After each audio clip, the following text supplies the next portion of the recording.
बिस्मिल्लाहिर्रहमानिर्रहीम। अस्सलाम वालेकुम नाज़रीन, मैं अहमद फ़वाद हूँ। आप यूट्यूब चैनल देख रहे हैं। आज तारीख़ है 5 दिसंबर और दिन है इतवार का। 3 बड़ी ही हंगामा खेज़ किस्म की डेवलपमेंट्स हुई हैं। कुछ एक्सक्लूसिव डिटेल्स आपके साथ में शेयर करूँगा। पहली बड़ी डेवलपमेंट तो ये हुई है कि ट्रंप को राज़ी करने की जो कोशिशें की जा रही हैं, ये तमाम तर कोशिशें ना सिर्फ नाकाम हुई हैं, बल्कि इमरान खान साहब के लिए इन कोशिशों के नतीजे में एक बड़ी खुशखबरी सामने आई है अमेरिका से। कुछ तफसीलात आपके साथ में शेयर करूंगा। इमरान खान साहब ने ये कहा था कि 2025 हकीकी आज़ादी का साल होगा और 2025 के अभी 5 दिन ही गुजरे हैं कि इमरान खान साहब का ये साल साबित होने जा रहा है। इस पर भी डिटेल्स आपके साथ में शेयर करूंगा। दूसरे नंबर पर जी, चुनतखब हुकूमत शरीफ ख़ानदान ने इस्टेब्लिशमेंट को कुछ चीज़ें समझाने की कोशिश की है कि ये इमरान खान साहब के साथ जो आप मुज़ाकरात कर रहे हैं, इमरान खान साहब को मनाने की कोशिश कर रहे हैं, ये जो फ़ौजी अदालतों के आपने जो मुजरिमान थे उनको माफ़ियाँ दी हैं, ये ना करें। इस पर उन्हें शट अप कॉल दी गई है। और जज साहब ने कल इमरान खान साहब के 190 मिलियन पाउंड केस का फ़ैसला भी सुनाना था, लेकिन अब वो फ़ैसला भी नहीं सुनाया जा रहा। ये क्या मामला चल रहे हैं, इस पर भी कुछ इंपॉर्टेंट डिटेल्स हैं आपके साथ में शेयर करूंगा। और ख्वाजा आसिफ ने एक बड़ा एतराफ़ किया है आज, और इस एतराफ़ में वो ये मान गए हैं कि वाकई जो रिजीम चेंज हुआ था, उस रिजीम चेंज में हमें इक़्तिदार मिला था। क्या कहा है ख्वाजा आसिफ ने, और इनकी मत मारी गई है। अपने ही खिलाफ अब ये बयानात देना शुरू हो गए हैं। इस पर भी कुछ डिटेल्स आपके साथ में शेयर करूंगा। आगे बढ़ने से पहले अगर आप चैनल को सब्सक्राइब नहीं किया तो आपसे गुजारिश है कि इसे सब्सक्राइब कर लें। वीडियो अच्छी लगे तो लाइक कीजिएगा और शेयर भी ज़रूर कीजिएगा, ताकि हुकूमती फ़ायरवॉल जो इंस्टॉल की गई है, जिससे सोशल मीडिया पर भी कदगने लगाने की कोशिश की गई है, इसका मुकाबला किया जा सके, हमारी हौसला अफजाई भी हो सके और आप तक जो हकीकत है वो पहुँच सके। पहली बड़ी डेवलपमेंट जी जो आपके साथ मैंने शेयर करनी है, ज़ल्म खलीलज़ाद, इनका बड़ा इंपॉर्टेंट जो बयान है ये सामने आया, और बड़ी इंपॉर्टेंट शख्सियत है। ये कोई ऐसी वैसी शख्सियत नहीं है, इनके बयानात को ऐसे नहीं लिया जा सकता। ये क्या कहते हैं? कहते हैं जी कि पाकिस्तान को 3 बहरानों का सामना है। सियासी बहरान, यानी कि इमरान खान साहब को जो आपने कैद किया हुआ है। इक्तसादी और सिक्योरिटी बहरान, यानी कि अफ़गानिस्तान के साथ शदीद झड़पें और सैकड़ों पाकिस्तानियों की हलाकतें। एक तो अफ़गान के साथ बॉर्डर के ऊपर जो मामला चल रहे हैं और सैकड़ों पाकिस्तानियों की हलाकतें, क्या ये जो दहशतगर्दी की जंग में एक जो शहादतें हो रही हैं, इस हवाले से भी लिया जा सकता है। लेकिन उसमें चले उन्होंने अफ़गानिस्तान के साथ झड़पों का जिक्र कर दिया। दूसरा ये जी कि जो एहतजाज 26 नवंबर को जो हुआ, या वैसे जो है वो सियासी कैदियों की जो मुकदमे और दीगर मामलात के हवाले से पाकिस्तान को एक नए आगाज़ की ज़रूरत है, और ये आगाज़ इमरान खान की आज़ादी से होना चाहिए। इस वक्त पाकिस्तान वाकई जहाँ पर खड़ा हुआ है, एक नए आगाज़ की स्टेज पर पाकिस्तान खड़ा हो चुका है, क्योंकि इमरान खान ने जो शऊर दे दिया है इस वक्त आवाम को। इमरान खान साहब, अल्लाह ताला उन्हें जो है वो लंबी ज़िंदगी दें। इमरान खान के बाद भी ये जो जनरेशन है, ये जो पाकिस्तानी अवाम है, जिसे इमरान खान ने शऊर दिया है, वो इमरान खान के मौक़िफ़ से जो इमरान खान साहब का एक असूली स्टांस है, जो इमरान खान साहब की हकीकी आज़ादी का नारा है और उसके लिए वो लड़ रहे हैं, इससे वो ये अवाम पीछे नहीं हटेगी। नया आगाज़ होना ही होना है। अब ये फ़ैसला होना है कि ये नया आगाज़ कैसे होगा। या तो ये हो इमरान खान साहब जैसे डटे हुए हैं, दूसरी तरफ एस्टेब्लिशमेंट और चुनतखब वो सारे फंसे हुए हैं, या तो इमरान खान साहब से नया आगाज़ होगा। और लेट्स से मिसाल ले लेते हैं, फ़र्ज़ करते हैं, ऐसा तो वैसे मैं नहीं कहता कि ऐसा होगा, इमरान खान साहब से अगर नया आगाज़ नहीं होगा तो फिर कोई और होगा। लेकिन ये जो चुनतखब है या जो मौजूदा एस्टेब्लिशमेंट है, इसे शिकस्त दी जा चुकी है। घुटने इस वक्त निज़ाम ने टेक दिए हैं। नया आगाज़ होना ही होना है, और आलमी सतह के ऊपर जो इस वक्त प्रेशर पड़ता जा रहा है, ये उसको टैकल करने में नाकाम होते जा रहे हैं, और ख़ुद को बचाने की कोशिशों में ये इस चुनतखब हुकूमत को लात भी मार चुके हैं और शट अप कॉल भी दे चुके हैं। एक बड़ी इंपॉर्टेंट मुलाकात हुई है, इस हवाले से दावे किए जा रहे हैं बाखबर हलकों की जानिब से, और इस मुलाकात में मुस्लिम लीग नून की कोई अहम शख्सियत थी, उसे शट अप कॉल दी गई है। और जो इस वक्त पसे पर्दा कुछ मुज़ाकरात चल रहे हैं, जिसमें मुस्लिम लीग नून को नहीं मालूम कि वो मुज़ाकरात क्या हैं, और मुस्लिम लीग नून में भी ये तशवीश है कि भाई ये क्या हो रहा है, ये तो मुज़ाकरात हो रही है, ये अगर मुज़ाकरात कामयाब हो जाते तो हमारा क्या बनेगा। इस हवाले से वसवसों का भी और इस किस्म के बयानात शहबाज की तरफ से भी आए, मुस्लिम लीग नून की तरफ से भी आए। बहरहाल उस मुलाकात में भी ये फ़ौजी अदालतों के फ़ैसले के बाद जो कुछ रिहाइयाँ हुई, माफ़ी मिली, जो माफ़ी की जो ऐलान हुआ, इस पर जी कुछ तशवीश का इज़हार किया गया। कहा गया जी नहीं जी ये चीज़ें आप ना करें। तो इस पर कहा गया कि आप खामोश हों, आप इस साइड पर जो है वो ना आए, इस मामले के ऊपर आप ना बोलें। यानी कि उनको अपनी असल औकात, अपनी असल जो हैसियत है वो दिखाई गई है। इमरान खान साहब से दूसरी तरफ मिन्नत तरला किया जा रहा है डील के लिए, लेकिन यहाँ पर औकात दिखाई जा रही है कि आपकी औकात नहीं है कि आप बोलें। आपने फॉर्म 47 की लास्टिक की शलवार पहनी हुई है जो कि हमने आपको पहनाई हुई है, आप तो अपनी सीट नहीं जीते हुए, तो आप कैसे ये जो बात है वो कर रहे हैं। और दूसरी तरफ इनकी हालत ये है कि ये अब तनकीद करने के भी लायक नहीं रहे, इन्होंने इतनी ज़्यादा जो पॉलिश है वो चमकाई है। इसी तरह से जी ख्वाजा आसिफ साहब ने एक बड़ा एतराफ़ किया है, और ये एतराफ़ उन्होंने क्या किया, उनका बयान ज़रा गौर से सुनिएगा। वो कहते हैं कि आलमी ताल्लुकात दो तरफ़ा होते हैं, मुफ्त इमदाद नहीं होती, खान इन्हें क्या दे रहा है कि इसकी मदद की जा रही है, इसे किस चीज़ के बदले इक़्तिदार मिल रहा है। यानी कि इसमें एक इकरार तो इन्होंने कर लिया कि इमरान खान वापस आ रहा है इक़्तिदार में, और हमें जो है वो इस्तेमाल करके फेंका जा रहा है, ठीक है। और उसके बाद ख्वाजा आसिफ साहब इससे पहले ये भी कह चुके हैं कि मैं तो बस बहुत हो गया, मैं अब अरूज तक पहुंच गया हूँ अपने कैरियर में, अब मैं सोच रहा हूँ जी कि मैं छोड़ दूँ पॉलिटिक्स। क्यों छोड़ दूँ? क्योंकि आप वापस आ ही नहीं सकते, अपने हल्के में तो ज़रा जाकर देखें फिर आपको पता चले।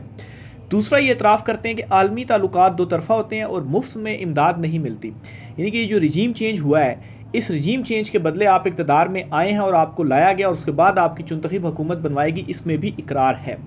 ये ख्वाजा आसिफ साहब का बयान है, और इसमें ये इस चीज़ का भी इकरार कर रहे हैं कि हमें जो है वो छोड़ा जा रहा है, इमरान खान साहब को रिलीफ मिल रहा है, और इस किस्म की चीज़ें ये इस वजह से भी कर रहे हैं कि थोड़ा बहुत हम भी चलें, रेलिवेंट हो जाएं। और फिर जो रिजीम चेंज की मैंने आपको एग्जांपल दी वो भी इकरार है। ज़ाहिर सी बात है, रिजीम चेंज हुआ है तो उसमें आप आए, आपने इकरार कर लिया ना कि हमने आपको खिदमात दी और उस खिदमात के बदले में जो है वो रिजीम चेंज हुआ और हम जो है वो आए। ये एक और बयान आपके सामने मैं शेयर करना चाहता हूँ। पीपल्स पार्टी की तर्जुमान है शाज़िया मरी साहिबा।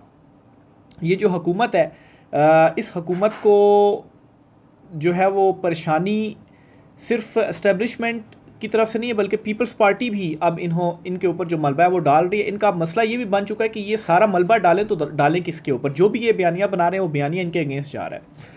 बार बार ये बात दोहरा रहे हैं कि वफाकी हुकूमत को पीपल्स पार्टी की हिमायत हासिल है, जिस दिन ये हिमायत ख़त्म कर देंगे वफाकी हुकूमत भी ख़त्म हो जाएगी। शायद मुस्लिम लीग नून को इस बात का इदराक नहीं है, यानी कि वो धमका रहे हैं। एक तरफ तो पीपल्स पार्टी की मुनाफकत भी है ना कि हम तो हुकूमत का हिस्सा ही नहीं है, ये तो नून लीग की हुकूमत है। दूसरी तरफ वो कह रहे जी कि हमारी वजह से हुकूमत कायम, हम पीछे उड़ जाएंगे तो आपकी जो चुनतखब हुकूमत है वो भी ख़त्म हो जाएगी। तो ये एक धमकी भी जो है वो दे दी गई है, और इस चुनतखब हुकूमत को गिराना कोई मसले की बात है ही नहीं। एक दो इत्तेहादी साइड से हो जाएंगे और ये चुनतखब हुकूमत है ये खुद ब खुद ही गिर जाएगी। फिर जी सोशल मीडिया के ऊपर भी इनका आजकल अच्छा खासा जो मजाक है वो बन रहा है, और ये ख़ुद ही कुछ इस किस्म के बयानात दे रहे हैं कि वो इन्हीं के लिए हजीमत का बायस बन रहा है। वैसे तो मतलब है कि शर्मिंदगी मेरे ख्याल से ये शर्म इनके करीब करीब से होकर भी नहीं गुजरी होगी जो कुछ इस वक्त इनके साथ हो रहा है।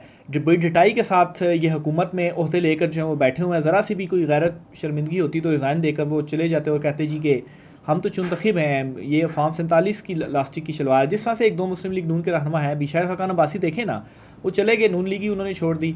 आप ख्वाजा साद रफ़ीक को देख लें, वो नून लीग का तो हिस्सा है लेकिन किसी पोजीशन पर वो नहीं है, और उन्होंने अपनी डिफीट को भी एक्सेप्ट किया। एहसन इकबाल ने एक बयान दिया जिसमें वो कहते हैं कि एक सियासी जमात ने कौम को डिप्रेशन में डाल दिया है, इस सियासी जमात ने कौम का सेल्फ इमेज तबाह किया है। पहले तो ये पीटीआई की तरफ एहसन इकबाल इशारा करें, लेकिन इनमें ये हिम्मत नहीं पड़ रही कि हम पीटीआई के जो नाम है वो लें, या दूसरी तरफ इनकी मत इतनी मारी गई है, डरे ये इतने हुए हैं कि पीटीआई का नाम भी ये नहीं ले पा रहे। महर शराफत ने इनको जवाब दिया, क्योंकि नाम नहीं लिया ना, सिर्फ ये कहा एक सियासी जमात, तो महर शराफत ने इनको जवाब दिया है और कहा है कि इन जैसे झूठे मकार और ज़ाती मफाद परस्त लोग जाने अनजाने कभी ना कभी सच बोल ही देते हैं, और यही सच है कि नून लीग और इनके सहूलतकारों ने वाकई इस कौम को बिला वजह डिप्रेशन का शिकार बनाया हुआ है और कौम की जो सेल्फ इमेज है वो तबाह की हुई है। क्योंकि इन्होंने नाम नहीं लिया हुआ सियासी जमात का है, तो ये फिर उन्होंने उन्हीं के ऊपर डाल दिया जी कि आप अपनी ही जमात के हवाले से ये सच बोल रहे हैं। तो ज़ाहिर सी बात है, इशारा तो इनका पीटीआई की तरफ से था, एहसन इकबाल का। लेकिन आप ये देखें ना कि किस नहज के ऊपर ये आ चुके हैं कि डर इतना है कि हिम्मत ही नहीं पड़ रही कि हम पीटीआई का नाम लें, इमरान खान का नाम लें। हालात यहाँ तक पहुँच गए हैं कि ये कहते थे ना इमरान खान को फितना, फसाद, इसराइली एजेंट, प्ले बॉय, यहूदी एजेंट, इस तरह की बातें करते थे। तो एलामिये में इमरान खान साहब का लफ्ज़ इन्होंने इस्तेमाल किया है। इमरान खान भी लिख सकते थे, कह सकते थे बानी पाकिस्तान तहरीक इंसाफ इमरान खान, साबिक़ वज़ीर-ए-आज़म इमरान खान, नहीं, ये नहीं हुआ, इमरान खान साहब। और ये 8-10 दफ़ा कोई उस एलामिये में लिखा गया होगा और इमरान खान साहब का लफ्ज़ जो है वो इन्होंने इस्तेमाल किया। तो ऐसे जो इज़्ज़त है वो इमरान खान ने देखें, ये मतलब है कि इज़्ज़त और ज़िल्लत अल्लाह के हाथ में है। लेकिन आप देखें कि ये वही इमरान खान हैं जिसके लिए क्या अल्फाज इस्तेमाल करते थे, और यही अब क्या अल्फाज साहब के लफ्ज़ इमरान खान साहब के लिए जो है वो इस्तेमाल कर रहे हैं। अभी और भी बहुत बहुत इनके जो इकरार हैं वो सामने आएंगे और जूते छोड़कर जो है वो ये भागेंगे। इमरान खान साहब के केस था जी 190 मिलियन पाउंड वाला, इसका फ़ैसला कल आना था। ये पहले भी एक दफ़ा मुखर हुआ था और इसे तो अब कितने दिन हो गए हैं फ़ैसला महफूज किया गया। अब इतना कोई लंबा चौड़ा फ़ैसला तो मुश्किल तो नहीं है कि फ़ैसला लिखा ना गया हो या सुना नहीं रहे। तो फ़ैसला कल आना था, लेकिन अब ये जो फ़ैसला है वो मुखर कर दिया गया है और ये फ़ैसला अब कल नहीं सुनाया जाएगा। अच्छा, ये फ़ैसला मुखर क्यों किया गया, मैं कुछ इसके ऊपर आपको अपना जो तज्ज़िया वो दे देता हूँ। नंबर 1, इस वक्त मुज़ाकरात चल रहे हैं, ठीक है। सोच ये है जी कि अगर इमरान खान साहब को सज़ा सुनाई जाए या इमरान खान साहब को इसमें रिलीफ दे दिया जाए।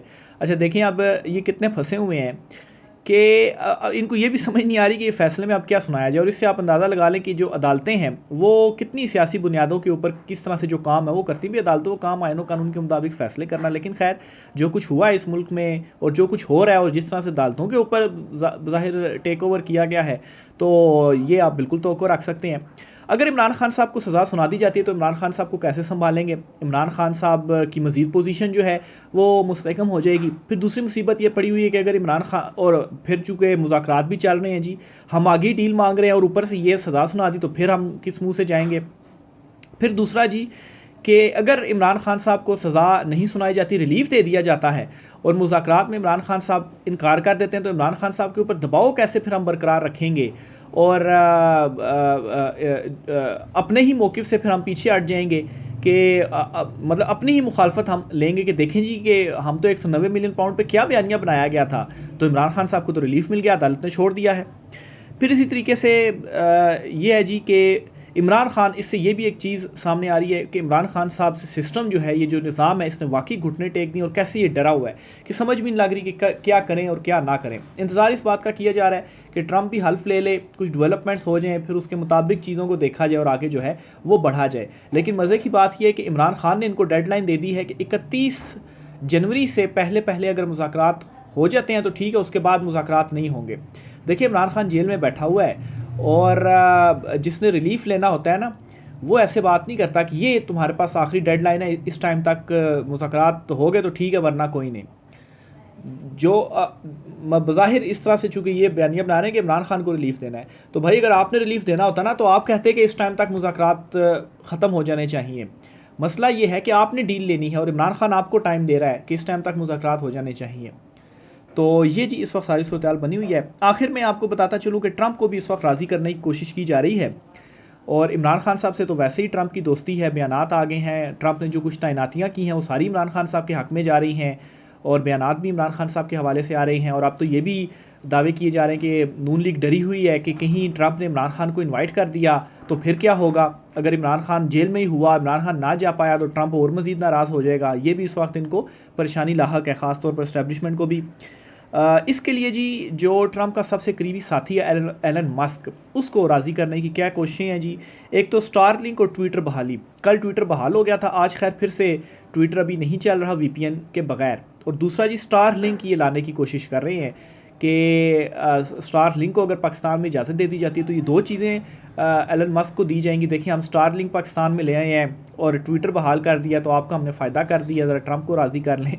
लेकिन ये वही है ना कि इनकी सोच मतलब है कि वही पटवारियों वाली पुरानी 50 दहाइयों वाली जो है वो है और इस किस्म की जो है ये सोचें सोच सकते हैं। भाई इससे एलन मस्क को कोई फ़र्क नहीं पड़ने वाला और ना ही इन दोनों, ये दो चीज़ें अगर आप करेंगे तो इससे एलन मस्क को आपको इतना बड़ा फ़ायदा दे देंगे कि पता नहीं वो जो है वो आपका जो है वो आपके गुण गाने लग पड़ेगा। लेकिन वही है कि पता नहीं इनको कौन इस किस्म की जो चीज़ें हैं वो समझाता है, कल इनकी कांच चरने गई हुई है।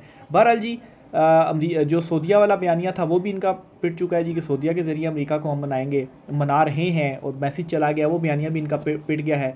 और एक मैसेज सामने आया जिसमें कहा गया जी कि सऊदीया कोई मुदाखलत नहीं करेगा। तो ये जी और फिर ऐसी कोई चीज़ होती तो अभी तक ये बड़े उछल भी रहे होते। बहरहाल जी ये कुछ इंपॉर्टेंट डेवलपमेंट्स हुई हैं इस आगे भी मज़ीद जो भी चीज़ें होती हैं तफसीलात आपके साथ में शेयर करता रहूँगा। राय का इज़हार कीजिएगा। आज के व्लॉग से इतना ही, इजाज़त दीजिए। अल्लाह हाफ़िज़।